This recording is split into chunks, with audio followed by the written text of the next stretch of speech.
सक्दैन कसलाई म त सक्दिनँ नि पापाले मात्रै सक्छ नि पापाले सक्दैन त अन्त त्यसै कारण तिमीले हाततिर नलैजाओस् भनेर पापा चाहिँ यहाँ बिच तिम्रो छेउमा बसेको त्यसरी नगर न ल हो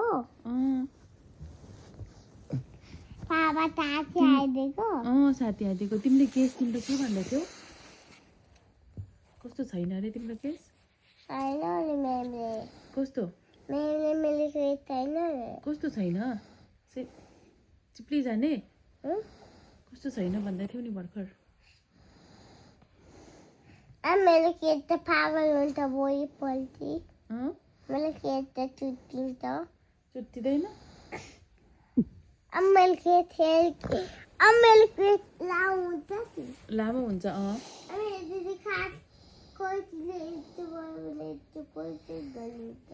किन काट्नु कैँचीले चाहिँ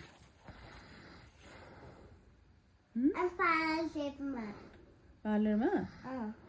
काट्नु हुँदैन अनि तिमीलाई त केस पाल्ने भनेको होइन तिम्रो केस त चिप्लिने छैन भन्दै थियो होइन भर्खर तिमीले भर्खर मेरो केस त चिप्लिँदैन भन्दै थियौ नि मेरो छैन चिप्लिने पापाको पनि छैन तिम्रो कहाँबाट हुन्छ अन्त अझीको पनि छैन नि चिप्लिने रोजी अजीको चाहिँ चिप्लिने छ ड्याडी अझको बुढी छैन तारा अजीको पनि छैन निवानको चिप्लिने छ चिप्लिने छ छैन इदेन बाउजूको छ चिप्लिने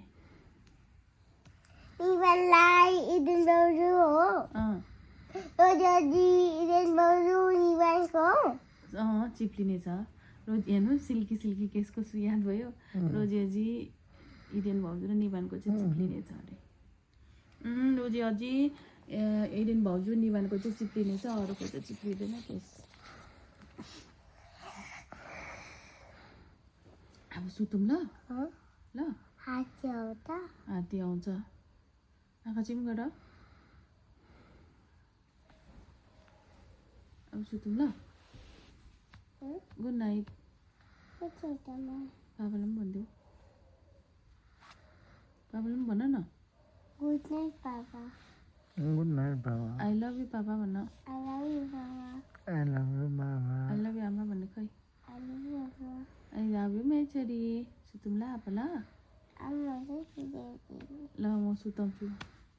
पुरा हात्ती थियो अरे होइन ऊ हात्ती चाहिँ पुरा गोठ थियो अरे होइन जहिले